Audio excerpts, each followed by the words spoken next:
Hello, everyone. I'm Jack Reeder with Future Pastimes, and this is Battle Language, which is a round table forum for discussing things related to Dune. And in this video, we're going to be talking about strategies for playing the Fremen. So it's hard to imagine playing a game of Dune without having the Fremen involved, although it is possible. And in fact, I enjoy it on a regular basis now because we have 12 factions, and so you can't have everybody in unless you're one of those crazy people that tries to play with 12 factions, which I don't know if we're ready to talk about that. But I am joined here in our discussion by our usual suspects. We have GJ and Jaded, and we have brought out all of the accessories for the Fremen. So we're going to cover the strategies. We'll look a little bit at basic. We'll look at the advanced advantages, of course. We'll talk about the alliance advantages, their leaders, their starting three spice, their starting locations, and we'll also get into a little bit about their homeworld advantages from expansion 3, the tech token for spice production, which starts with the Fremen if they're in the game and you're using it, and maybe even we'll talk about the Fremen Nexus card as well. So yeah, let's start off by just kind of giving a little bit of an overview of where they start off with their faction, irrespective of basic or advanced. So you're going to have 10 of your forces starting on the board in one, two, or three possible locations. And those are going to be in Sich Tabra itself. Here, you can start with forces in any sector of False Wall West and False Wall South. And you can have split those 10 forces up between those three territories. You can put them all into one, but you do have to have 10 of your forces on the board for setup. Um, and you're also going to start off with 3 spice, which is the lowest amount of spice. Not really counting Chom, because even though Chom starts with 2, they're not really starting with 2. So yeah, 3 spice. When it gets to the bidding phase, the Fremen are at the greatest disadvantage spice wise of any faction. Now, if you're playing basic, you do have the 3 Fadaiken tokens, but they're just normal tokens. There's nothing special about them. However, they do come into play if you're using homeworlds and you're still playing basic. Those tokens are actually important. So they do have a special characteristic in basic, which is still also applicable if you're using homeworlds in advanced rules as well. So the startup is interesting, and I think that's the first thing to talk about because it's I don't think that there's one specific approach to like, oh yeah, always start with this, start with 5 in false all well west south, and then 3 in west and 2 in Tabor. I think a part of it is what other factions are in the game and where they are starting. It may also be like other things like who is your trader. There could be a lot of other factors that influence what you're going to do, but let's open it up and let's see if there are some preferred starting configurations, because I tend to want to favor starting a little bit with more of my forces in False Wall South, just because of the shipping advantage of Fremen. They don't have the luxury of shipping to any territory. It's a little bit harder for them to get to the territories here on the right side of the board. So I'd like to start with some over there. You can always ship straight into Tabor. You can also ship straight into False Wall West. So those are not as hard to get to. But that's me. So what do you guys think? How do you like to start as the Fremen? Yeah, I've heard a lot of schools of thought on which 3 location and even whether or not to spread it out. I also like fall sauce. I usually put all 10 there just because it means that first turn, the only spice blow you can't reach with some of your forces is Sahaya Ridge. Um, but I also really like Siege Tabor if there's a Harkonnen and or Ixian in the game, just to have a stronghold secured and not likely to be taken to prevent that early game win. That's very interesting to me since I'm probably the only one that then starts in Fossil West. I I really like starting there for the simple reason that, as we will talk about later, um, unless Fremen start with a really strong card, they are kind of terrible early game. They are just punching bags, and people will come in and just harvest you. Not just the spies, but you as Fremen as well. So having 10 start here, being able to reinforce with one or two more, and then reaching so many spice blows that are all around this area is a really powerful thing, in my opinion. And that can really set you up quite well in case or when someone like Harkonnen at Radies or whoever other faction might come and contest the spice blow with you. So I favor having a decent start rather than being spread out, because there's chances that I will be able to reach the other side of the board with like worms. Maybe I am allied to the guild and can ship, or other shenanigans that might happen. I just enjoy being able to defend myself when someone will ultimately come and contest me. Yeah, I mean, I think that basic or advanced, I do like to concentrate a lot of my forces because even if I don't have a particularly good treachery card, just having a big stack of forces is often a pretty good deterrent early in the game. Nobody knows anything about what anyone has, and they're not necessarily willing to risk it just to find out. It just depends on what people do with those forces early on. And when we talk about being close to so many spice blows, you keep in mind that the Fremen have a basic movement of 2 territories. So if they're in False Wall South, for example, they can reach the Spice Blow in Cialgo North. They can get over to Cialgo South. They can get to South Mesa. They can get to Red Chasm. They can get to Minor Erg, just with those forces. And you can see on our TTS map here, there's this yellow line that looks like it was scrawled by an insane person. But what it's actually depicting is the area within which the Fremen can do a shipping action. So their faction sheet right at the beginning here, shipment. During shipment, you may bring any or all of your reserves for free onto the Great Flat or onto any territory that's within 2 territories of the Great Flat. So the Great Flat is right here in the middle of the left side of the board, and every territory that's within 2 territories is on the left side of this yellow line. So if they can do a shipment here, right, they can ship directly to a number of spice blows from Broken Land all the way down to Habanya Erg, and then within 2 territories gets them to Habanya Ridge Flat, it gets them to Old Gap.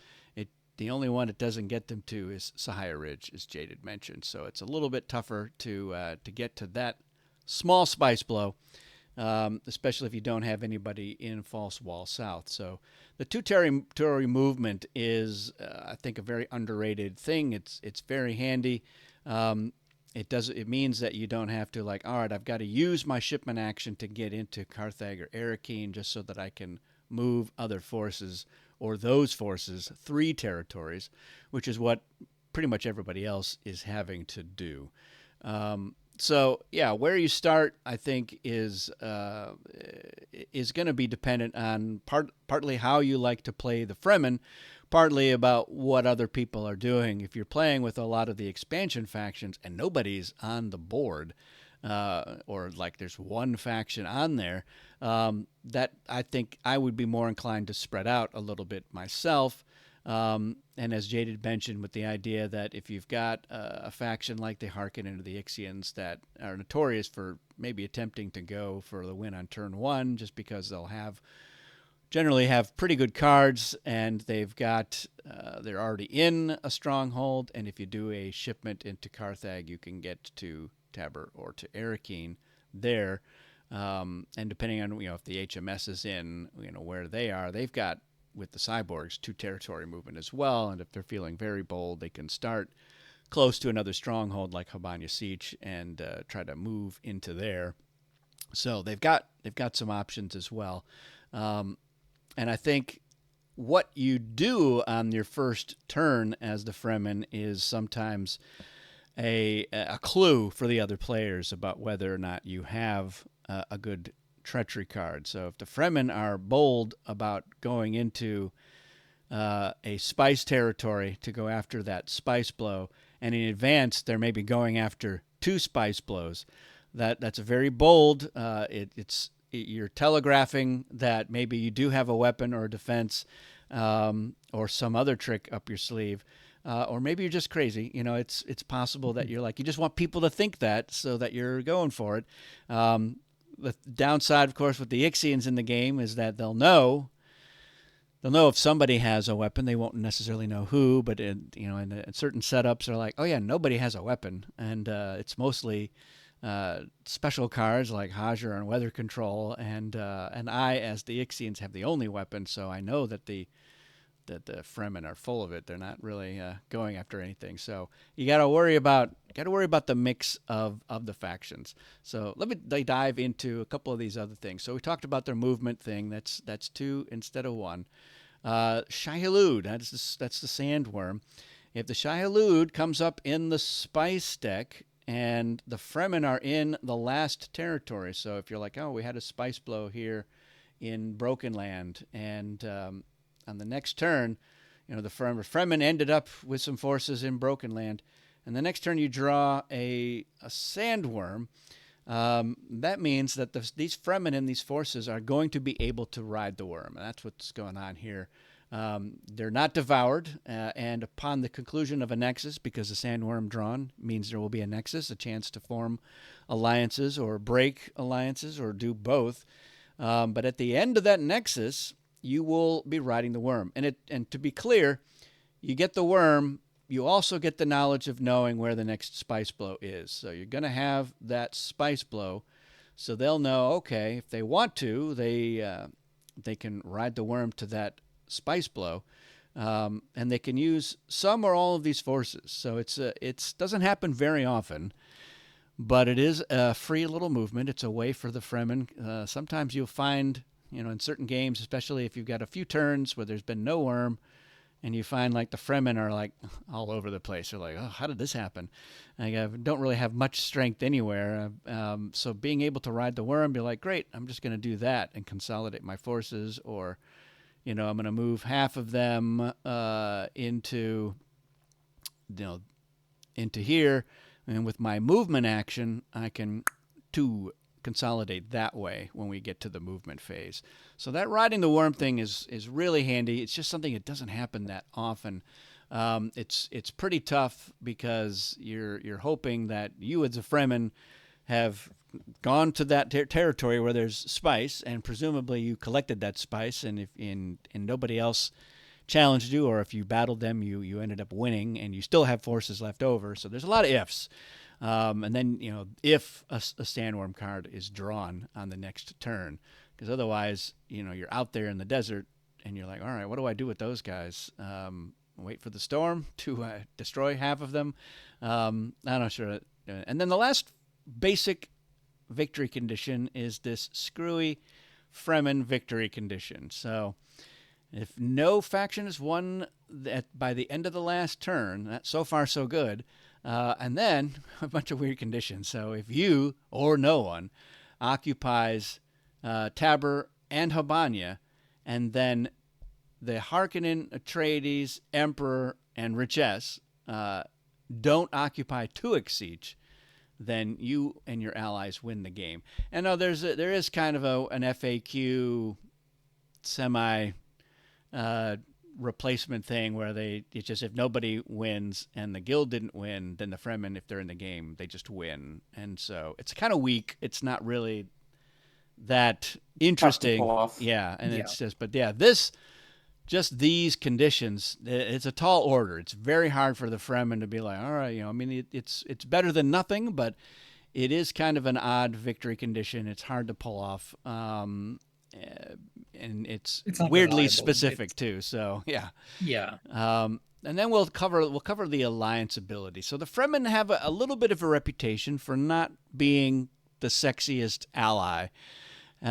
they've got a couple of things that they're doing here. One is that they're sharing the victory condition with their ally. You're like, okay, sure, the two of us can work together to prevent these things from happening. And we'll talk a little bit about when the Fremen are actually allied with the Harkonnen, Atreides, Emperor, or Riches, can they occupy Tuik's siege? And the answer is yes.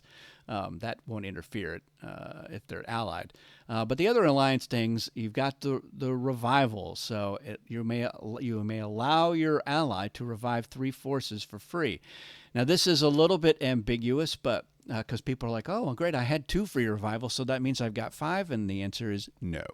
It means that your 2 free revival got bumped all the way up to 3, which is, again, 1 more, sure, that 3 is better than 2, but unless you're like the Emperor, the BG, or the Guild, who only have 1 free revival, and even that, you're like, okay, I'm getting 2 more for free.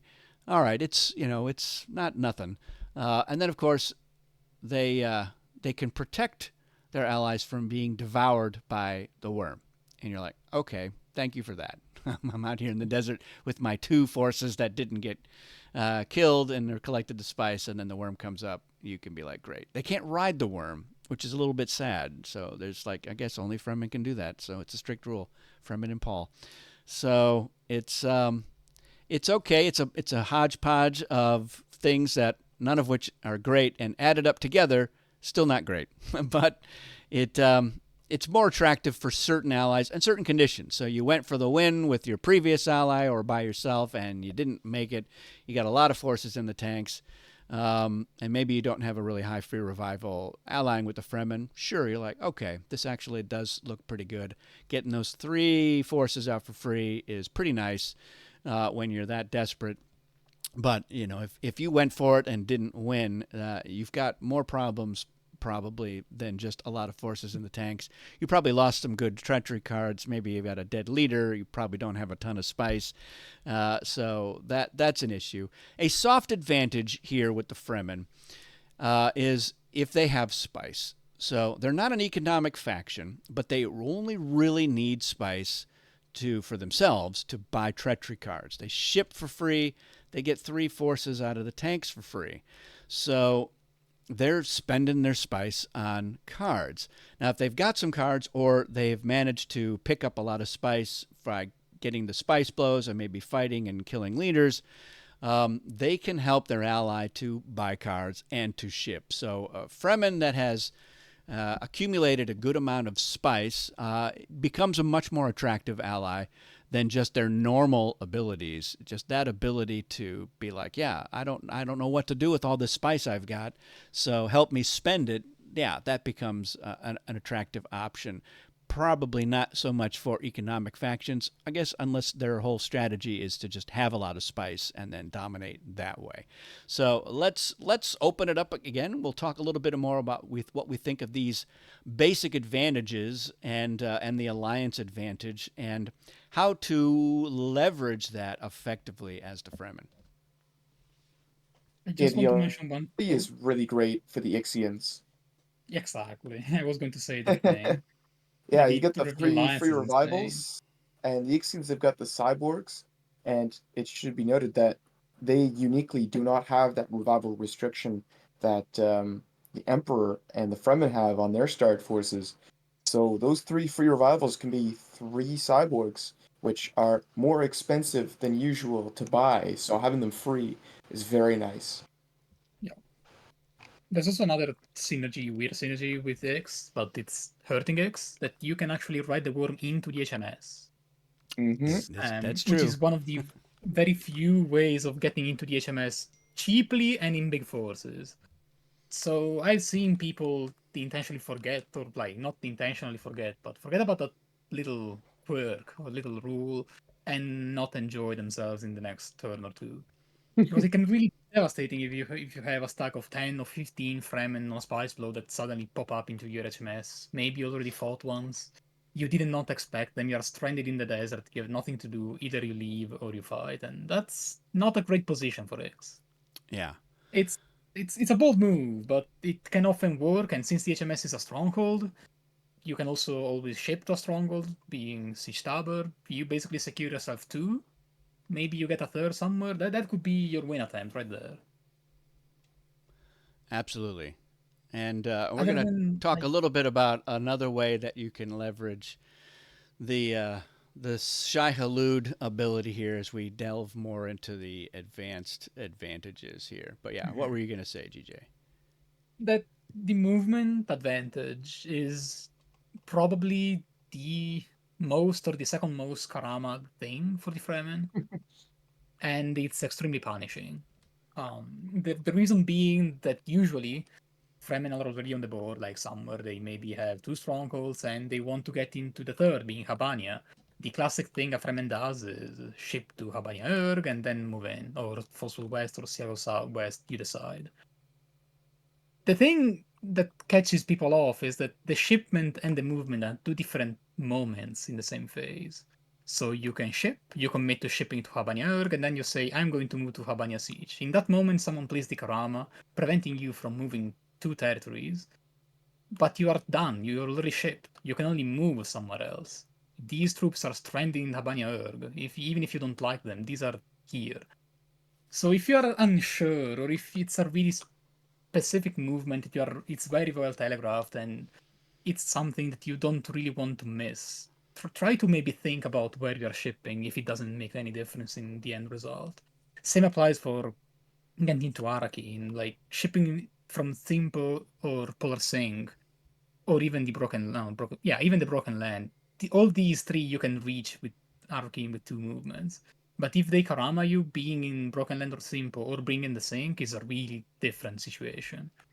So try to think about where do I want my forces to be stranded in worst case scenario, because I've seen many people not enjoy that single card being played on them. Yeah, Yeah, it's rough.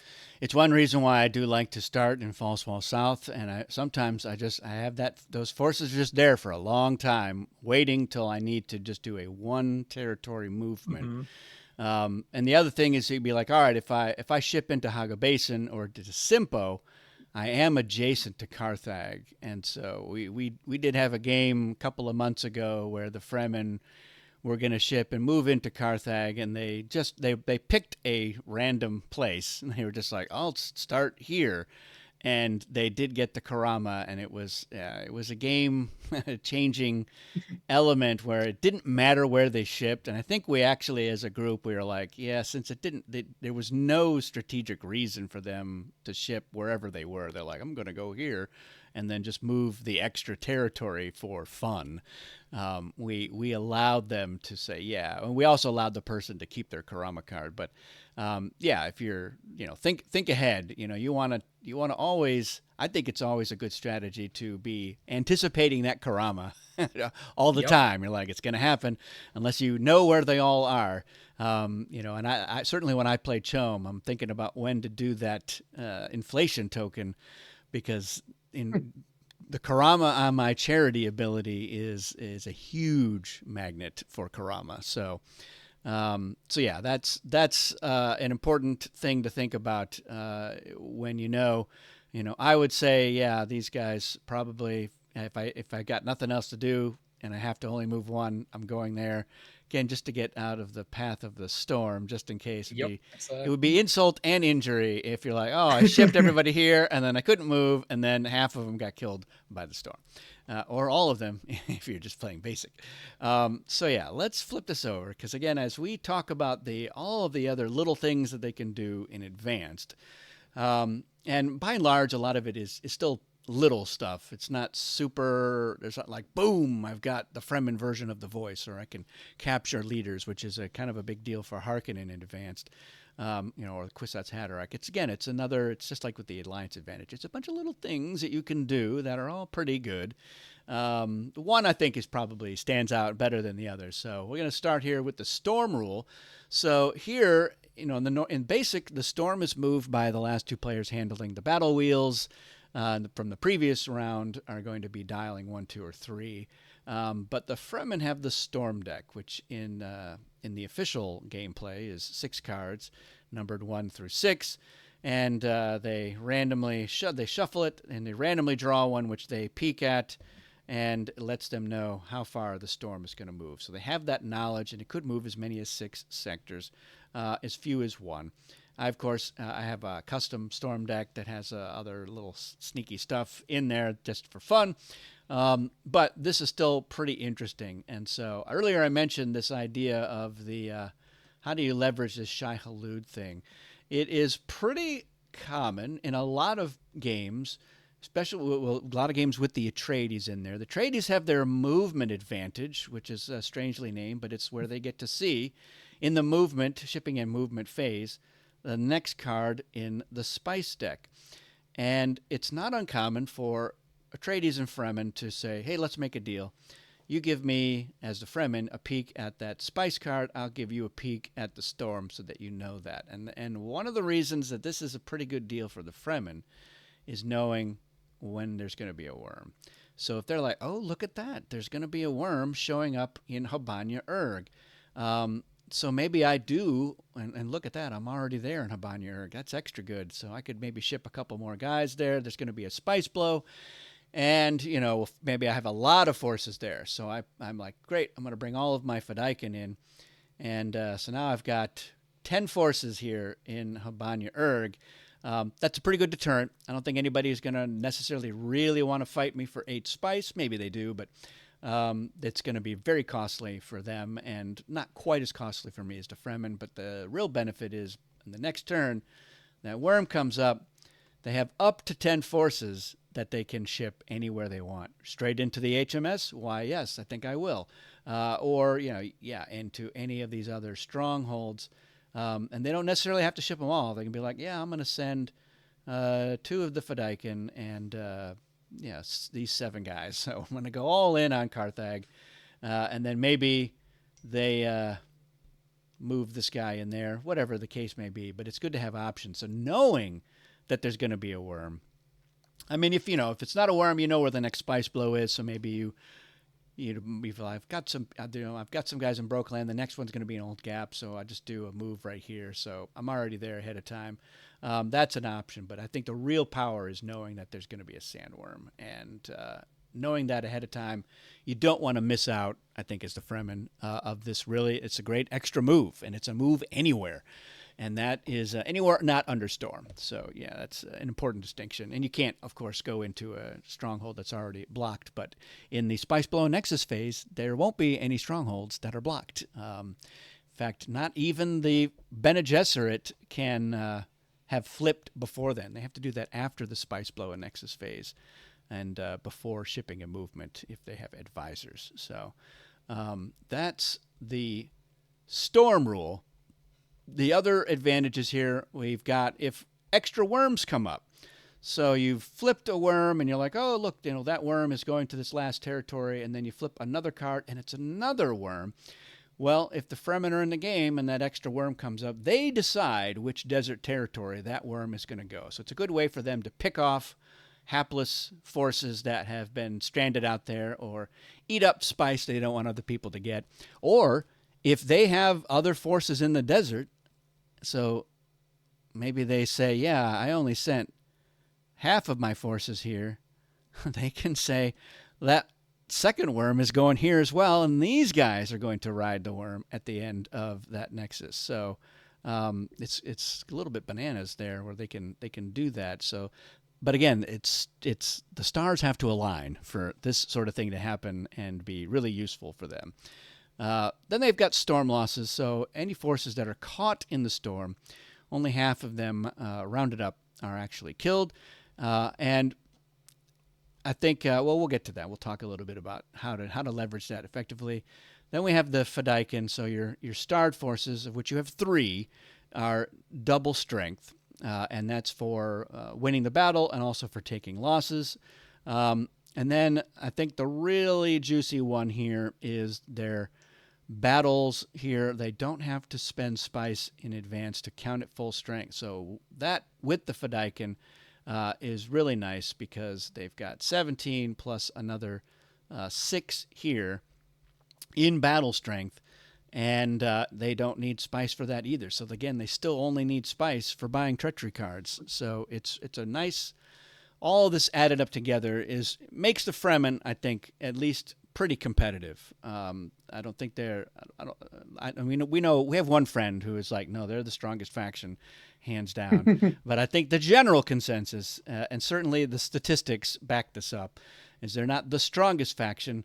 You do have to be a little bit clever, a little bit lucky, but taking advantage of the situations as they arise. That coupled with the fact that they do have a good mix of leader strength here. They got the highest number in the game. And then 6 and a 5 right after that.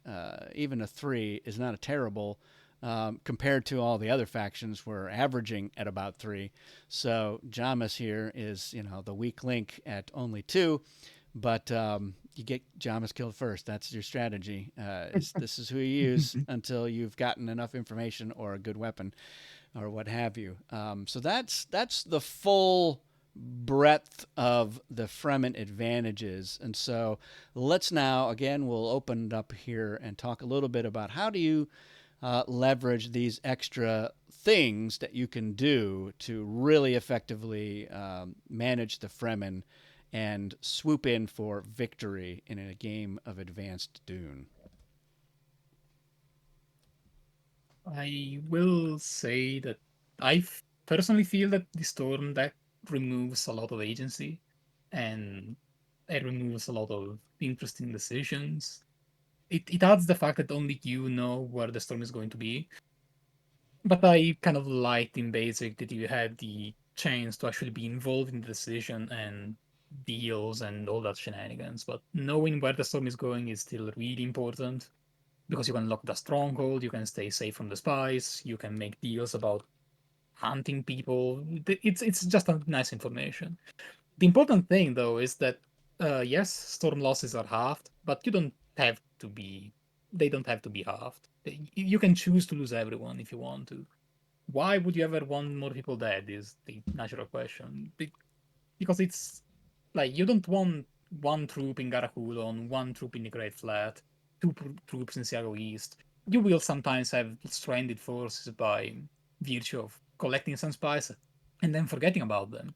You kind of don't want that. So if the storm is coming over and you have no use of those troops, just kill them and get them revived. The simple, it's really cheap for you to revive people. With 3 free revivals, you just don't care. You get everyone back for free. Yeah, the So other part of that too is that it's on turn 1, you start and set up with 10 forces on the board, and technically you could bring in the other 10 forces, and you say, great, I got all 20 of my forces on the board. But the downside of that is if you haven't won the game and it's turn 2, you don't have anybody that you can ship with, and you may need to get forces to a specific territory, and you just don't have the capability to do so because you have nobody to ship in, and then you're trying to ship somebody maybe to the Polar Sink in order to move somewhere else, and the other forces that are all on the board are like they're all down here and over here, and you're like, I got nobody who can get into Arakeen, which is where I need them on this turn, because of the turn order and who's going for the win, and it's up to the Fremen to stop them, and they just can't. So having somebody in reserves for a lot of the game is not a terrible idea, in my opinion. Like just having that flexibility can be really, really good. So if you don't have any good use for them immediately, I would suggest considering the fact that you can just revive them next turn and ship when you really, really need them.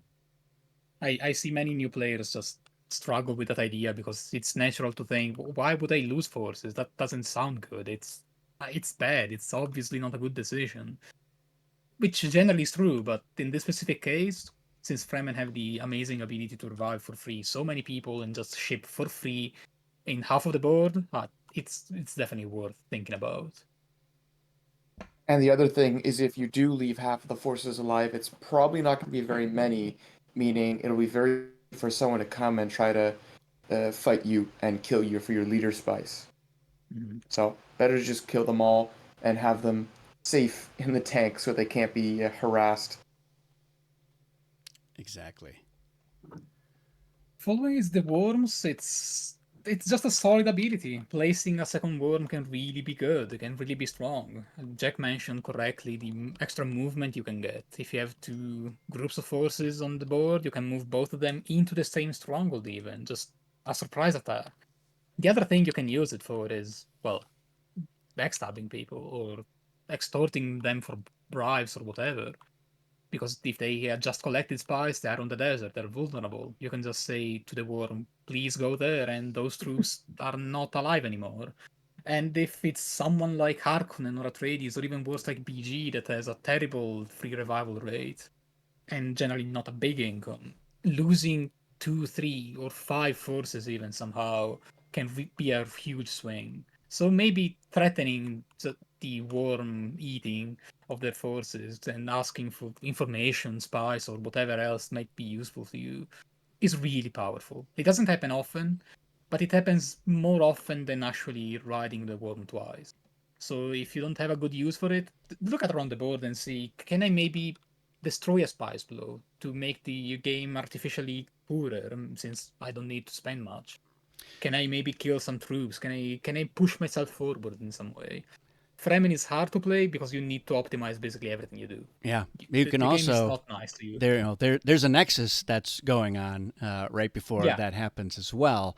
So using that as well as a leveraging point where you can say, look, Atreides, why don't we form an alliance, and then that way I don't have to eat these 4 or 5 forces that you've got out there. You're better served being able to move them in to secure a stronghold or defend yourself or what have you. So I've seen that happen, and I think that's a fun thing, especially because when a nexus happens, you usually have 2 flavors of alliance. You have like, okay, obviously we should form an alliance. You're in 2 strongholds, I'm in 2 strongholds, and we're otherwise in really good position. It's the obvious ones, and then you get the well, everybody else is hooking up. Should we hook up? And or, I guess you've got 4 forces in the tank, so you could get 3 of them out. It's not like, oh, it's dire. So maybe you just need that little extra bit of incentive where you say, hey, if you don't form the alliance, I'm certainly going to improve my standing by making yours worse. So let's consider that as an option too. So yeah, as DJ said, the real key to making Fremen sing is to milk everything that you're able to do as much as possible and really get the most value out of it. And then it actually truly feels like it's an advantage and not just, oh, this little extra thing that I can do. But yeah, I think the real heart of the advanced Fremen approach, I think, largely centers around the best use of your 3 starred forces, and the fact that they don't need spice. And so that having these 3 and these 2, just 5 forces in a stronghold, a lot of the times is you're not resting easy. You're not like, oh, I've got 5 forces in there. What do I have to worry about?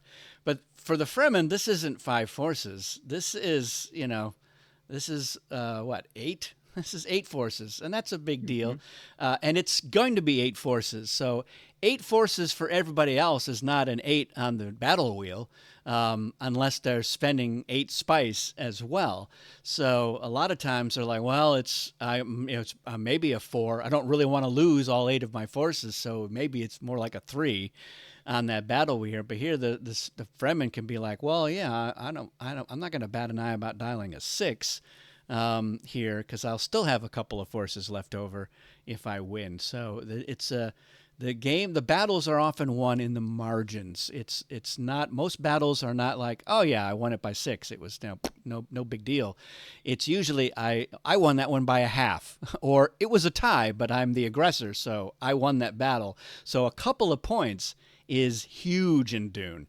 It is a game of inches, and the Fremen have more inches than everybody else. So that is, I think that is really what you need to try to find the best way to leverage. And so the real question is, what do you do with these Fedaykin? Do you keep them together? Do you spread them out so like everybody gets a Fedaykin?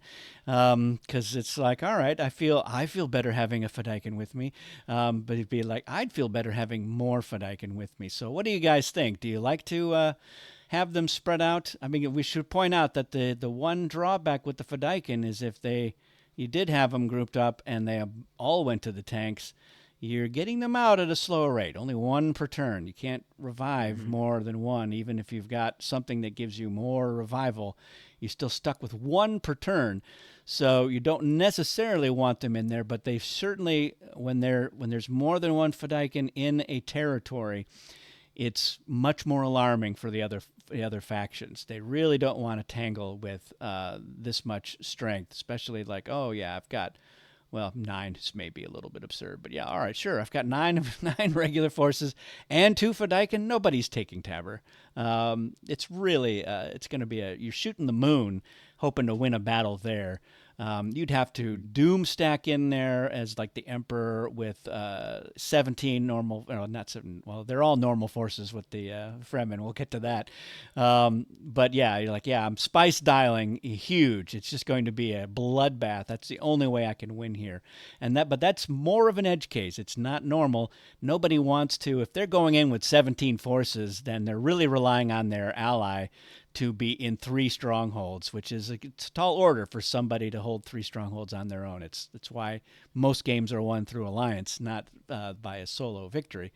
So yeah, and we might as well, since we brought it up, it's not even on the Fremen sheet, but it is on the Emperor's sheet with his starred forces, the Sardaukar.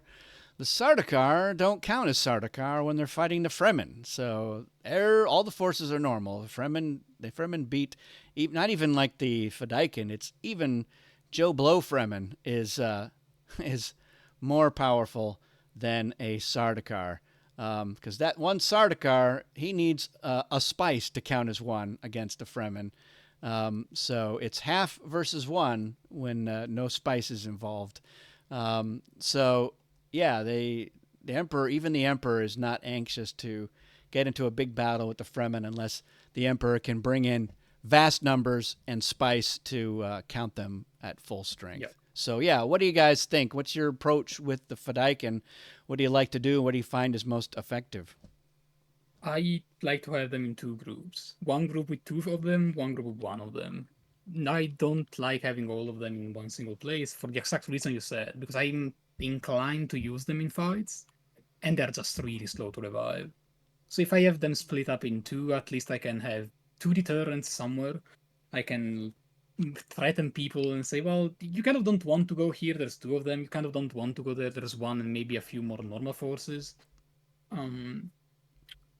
And so even if I lose that fight or if I use them, I can still revive them in 1 or at most 2 turns, which I find more acceptable than 3, which is usually half of a game.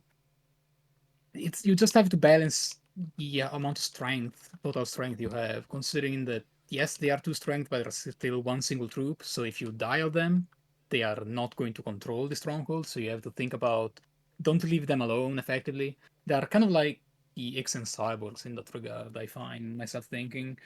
They're really good, but they should always come with 1 or 2 regulars as well, just to offer some sort of pillow, some sort of like way that I can still control the territory or harvest spice, even if I have to use them in raw strength.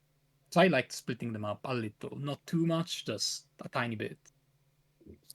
Yeah, I think in most cases the best play is to split them up, because they count as 2 in revival. If you are reviving a Fedaykin, almost said Sardaukar, but if you're reviving a Fedaykin and 2 normals, that's like 4 strength worth of forces you're getting for free. So I like to have them spread out so that in any battle I'm in, I have the opportunity to dial a Fedaykin to then revive for free to get more value out of that. And if you spread them out, it also makes a Karama used to cancel the Fedaykin less impactful. It's only going to reduce your maximum strength by 1 if you cancel, and there's only 1 Fedaykin in the fight, as opposed to if you have all 3, and now that's 3 less you can dial, potentially worth 1 instead of 2. So Yeah. definitely split them up. I don't really see many arguments to keep them all together. Yeah. Yeah, and we should mention that the two strength is for battle. It's also for taking losses. So let's say that you've got this battle here where you've got three normal forces and a Fedaykin, and you dial a two. Um, at the time, I mean, you're not saying, well, I'm dialing the Fedaykin. You're just dialing a two, and if you've won the battle and you have to suffer the losses, you can say that two is going to come out of these two guys, or I'm just going to lose the one Fedaykin. That's my two, so that I can revive that one Fedaykin, and I still have more forces here. So it's another important consideration when you're not full dialing, or you're not dialing everything but one. Then you can think about, all right, what's my best play? And I think a lot of times it's probably better to let the Fedaykin absorb that loss. So you've got more forces in there. Again, you're not as worried about a trip to Gamant. You're able to revive that, and that means that you've got a Fedaykin that you can ship in. So it's, where do I need this Fedaykin in the next round? If I'm going for the win as the Fremen, as like, all right, I'm here. Maybe I'm like, yeah, I'm going to ship it into Simpo so that I can move in. So now I've got a Fedaykin in all three of my territories.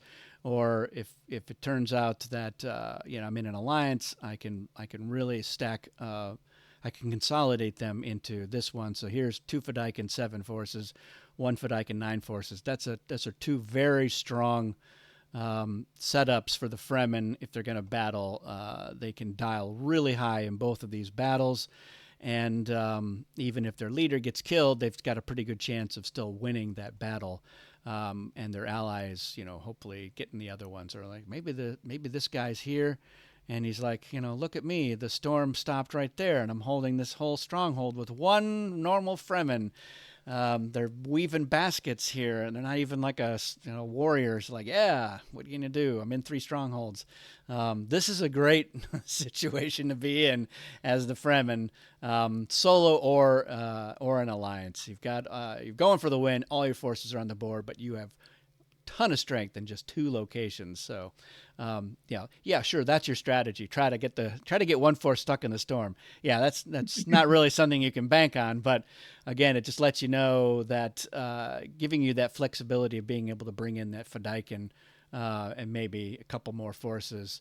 Then it's another reason why you're keeping them split up. But yeah, if you're in a battle, let a Fedaykin absorb those losses so that you've got some flexibility with bringing it back in. Yeah. Let's talk. Really, go ahead. Go ahead. I just want to say that they're really slept upon. Like, yes, they are only 3. They're not that many, but Fedaykins can really turn the tides of a single fight. It's easy to just go, well, they're only 2 strength. There's only 3 of them. It's not a huge thing. But for a faction that relies so much on tiny balance, that little extra boost can really, really be useful. You just have to be careful using it. That's all.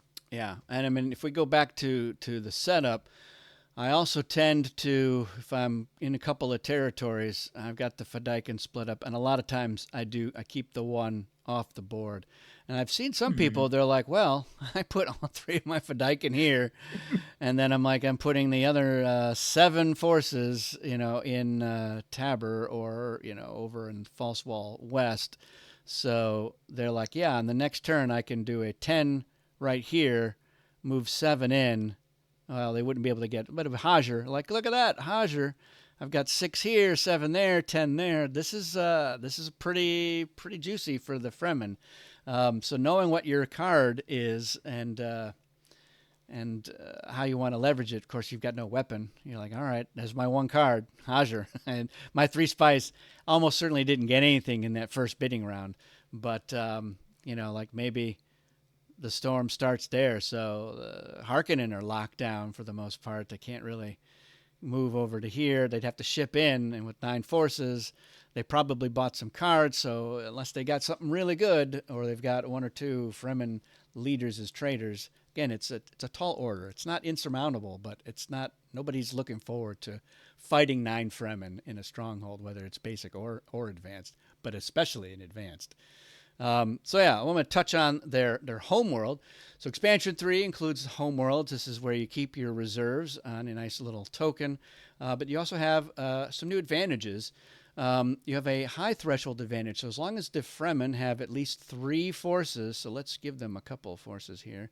As long as they have at least 3 forces in reserve, they've got this high threshold advantage, which is that their starred Fedaykin forces can be placed immediately into any territory when revived. So you've got your Fedaykin here, and you're doing revival, and you can say, like, yeah, let's just put that guy right in there with these forces. And maybe you don't have, 7 in there, but you're like, yeah, it's a free little shipment. You're putting them. You have to have. It's got to be a territory where you already have forces, but somebody there is just like, hey, I just got promoted to a Fedaykin, and here I am. So that it's a nice little thing. It's a small thing, but it can make a difference. Those Fedaykin are great. In basic, of course, you're just bringing a force in, and the stars are just a way for you to mark the special tokens that are allowed to do it. They don't have any other special characteristics, but it's something that you can do. It doesn't matter that they're not double strength. Now, if they do dip down, they're like, oh, I don't have 3 forces. I only have 2 left. Or, I brought in everybody, which is, some people want to do that. You have to flip the card over and you go to low threshold, which for most people, there's a penalty, but not for the Fremen. They're like, whatever, this is our planet. We don't have a penalty for being at low threshold. They brought everybody up from the south up to the north because it's time to, crush the Harkonnen and win. But what does happen here is that their free revival is up. So now they have 4 free revival. And this does let you go beyond the 3 limitations. So you don't need the Tleilaxu in the game. This +1 free revival is it just applied. They get to 4 out. So that is a big deal. Of course, when you revive, your forces go to your reserves, which would, boom, instantly put them back into high threshold if they revived at least 3. And their Chom charity, if they're collecting charity, that goes up as well. If they ever are battling here in the southern hemisphere, they're going to be adding 2 to their dial in battles for battle strength, whether they're at high or low threshold. And they would only lose 2 forces if there was a lasgun shield explosion in that battle. Now, if somebody else has managed to occupy the southern hemisphere, mostly because the Fremen have abandoned it. Usually not because they want to battle there, but they're like, hey, you're not there. I'm going to go there. The occupier will collect half, rounded down, of all spice that they gain during spice collection. So, that's something that the Fremen maybe worry about a little bit. Again, if they've picked up a couple of cards, they don't really need spice for anything else. So earning more is not as big a deal. And maybe they're like, well, I just won't go after spice since I'm not there. But it's something to think about. For whatever reason in our games, if the Guild are in the game, the Fremen love to occupy Junction and the Guild love to occupy the Southern Hemisphere. And they're both collecting half of each other's income. And it's a little bit wacky, but it's a good time. Tech tokens. So in the expansion 1, there's 3 tech tokens, and each one will start with a specific faction if that faction is the game. So you can see that the yellow here of the spice production means that they start with the Fremen, and you can see with the other 2, we've got the axolotl tanks that is supposed to be a little more purple than blue. So it starts with the Tleilaxu, and this sort of mottled tan color is the Ixian's color, so they start with the highlighter one. So if any faction, including the Fremen, but not Bene Gesserit, collect Chom charity, then they'll get a spice from the spice bank for each tech token they control, and then they'll get there. So this is the one that probably earns the least throughout the entire game, but one spice is better than no spice. So every once in a while, you're like, hey, I got a little bit of spice here.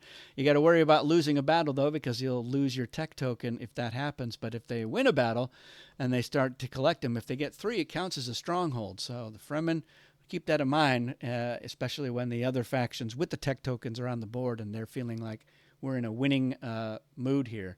The other 2 things we'll talk about here, also from Expansion 3, we have the Discovery token. So there are spice cards that you add to the spice deck that will give you a spice blow in one of the 6 spice territories, but they will also have you add a discovery token. And there's one of 2 types. We've got the 3 of them are Hyregs and 3 are smugglers. It's the Hyregs that we're worried about because Hyreg is a Fremen word for desert camp. These are all locations that when the token is placed, it's placed face down, so nobody knows what it is, except the Fremen get to peek at it. So they get to go, oh, okay, I know that this is the ecological testing station, which will let me influence how far the storm is moving if you occupy it. And they'll be like, oh, this is the cistern, which earns you 2 spice at the end of each turn. And here's Jacurutu Siege, which is another stronghold, and it's also got an ability to get you spice for killing other forces. And then we have the Shrine, which makes Karamas and Truth Trances interchangeable with their effects. So you being able to know ahead of time what a particular high reg token is will let you know, you know what, is it worth going over there? And if I'm shipping any of my forces, or like I've got these guys here and I could move them 1-2 territories to discover this. And here you're just like, well, I'm moving from one stronghold to the other, so maybe you wouldn't do that, but maybe you would. You're like, yeah, let's go in there. You don't get to occupy it that turn, but at the start of the next turn. So you wouldn't win the game by the second that you occupy Jackaroo, but it's another stronghold. So it's a nice little perk that the Fremen get to know what these high reg tokens are. They don't get to peek at the smuggler tokens. That's something for the guild to peek at if they're in the game. And then last thing I'll point out is if you're playing with the Nexus cards, anyone who, after a Nexus occurs, if there is at least one alliance, anybody not an alliance can draw these. And they have 3 different effects, and it just depends on who's in the game and who you are when you draw this. So if the Fremen draw their own Fremen Nexus card, they get to use what is the cunning effect here, and it's Fremen only. So if a sandworm appears in a territory with no forces, any forces you have in one desert territory may ride that worm to any territory. So you're like, yeah, I've got these forces are here in Habanya. The worm showed up in Haga Basin and there's nobody there. You can be like, great, well, these guys are going to ride the worm, and they're going to ride the worm all the way over to Arakeen. So that's a handy ability. Of course, if the Fremen are not in the game and somebody else draws this, they'd have the Secret Ally, which is basically kind of like being allied with the Fremen. You've got this ability to avoid the Sandworm or Revive 3. And if the Fremen are in the game but somebody else draws this card, it's the Betrayal advantage, which prevents them from riding the worm or prevents them from moving to territory. So the dreaded Karama effect will rear its ugly head here and a Nexus card as well. So always be mindful, especially not just of the Karama, but if the Nexus cards are in, there's a chance that somebody holding one might hold yours. And you have to worry about not being able to do that to territory movement. So, yeah, any other points you guys want to impart based on some of these variant elements? On the high threshold, you effectively get a free shipment anywhere on the board. Like anywhere as in not confined by the yellow line on the board. Because if you have troops in the other side, False Wall South, and like you started here somehow, and you still have forces here, and you can revive a Fedaykin, you can put that Fedaykin over here, thing that you normally would not be able to do. You would have to place them into the sink and then move in. Instead, now you can just make them spawn there, which is really neat, which is kind of an incentive to just use those Fedaykins. Just get there and actually involve them in fights. Get all the benefit you can from them. Because I see people being conservative with them, since again there's only 3, they're strong, but they're fragile and all. But the high threshold really says, well, just go and do it. Because even if you dip on low threshold, you just revive once and you instantly go up. It's just such a nice little thing, considering especially that you can place the Fedaykin not just restrained by the yellow line, you just have to have forces. So if you ventured out, just you enjoy the full benefit of that high threshold, because it's really, really neat. Yeah. Tech token is, it's a tech token. It's also obviously good. You're not getting much value out of this. It's more about the fake 1/3 of stronghold more than anything else. It's rare that this ever triggers, but it's always nice. It also puts some sort of like target on your back, so be careful. Again, Fremen early on are really easy to just bully and take advantage of, but if you play your cards right, you can get multiple of these quite easily. Then you become a really good ally. The higher tokens are, discovery tokens in general I love. I absolutely adore them. Fremen being able to look at them is just an extra cherry on top. They also have a really easy way to just get to them, because most of them are within reach from just wherever they can ship. So just ship and move, and you immediately get them for free. They are always good. The effects are really nice as well, considering well the ability to change the storm, knowing what it is, can really be useful. Collecting, getting spies through transit dioramas, it's always nice, and it's not big, but it's big enough that you can see people asking for that sort of information. Because for them, it's a big commitment to go on the desert. For you, it's not at all. You just are the desert. The next card is, well, an Nexus card. It's not huge. It's not as flashy as many others, but it's definitely a solid one. It's really scary if someone else has it, because that pseudo karama of saying you cannot move twice now, it's annoying. It can get scary, but again, if you think about the things we talked about earlier, you should be more than fine. Yeah. Yeah, they're a hard scrabble people, Fremen, so you can't Yeah. you can't expect to get a lot of good use out of them unless they're fighting. So yeah, I think I'm not sure how much super wisdom we gave you on how to win, but the big takeaway I think is that you've got a lot of little abilities, and so your capability of leveraging them as often and as much as possible is usually pretty key to making the Fremen a winning faction. They're real opportunists. Their ability to just kind of pop up wherever and not have to worry about spice gives them the ability to make some surprise moves, and you have to take advantage of that. You gotta go for it when you've got the thing. Fremen with a weapon and a defense are really scary, because then they can get they can get your water, and that's dangerous when they've got a lot of spice and they don't have a lot to spend it on, so they're outbidding everybody on cards, or forcing those bids up. We're like, I don't care. I've got 12 spice, so I don't mind spending 6 or 7 spice on a card, because I don't have to save any for shipping. I don't have to save any for revival. So that's what you've got to try to get yourself into that situation. So yeah, go after those spice blows. And sometimes you go in with a big group. If you're going early, you send in a strong force, because if you have to fight, you can dial high. It's worth it to you, even if you don't get the spice, to just deny somebody, to force them to lose their forces, or to just not go after that spice. That's just as important as getting it.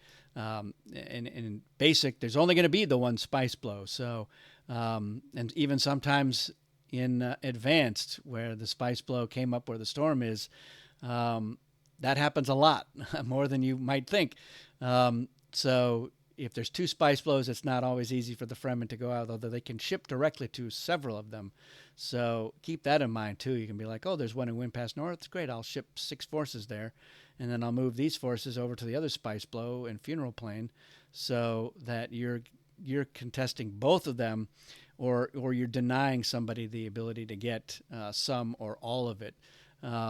So yeah, you dial high, because if you win, maybe you're going to render dead leaders for spice as well, and still end up getting paid one way or the other. And with 3 force revival, it's not as painful for you as it is for everybody else.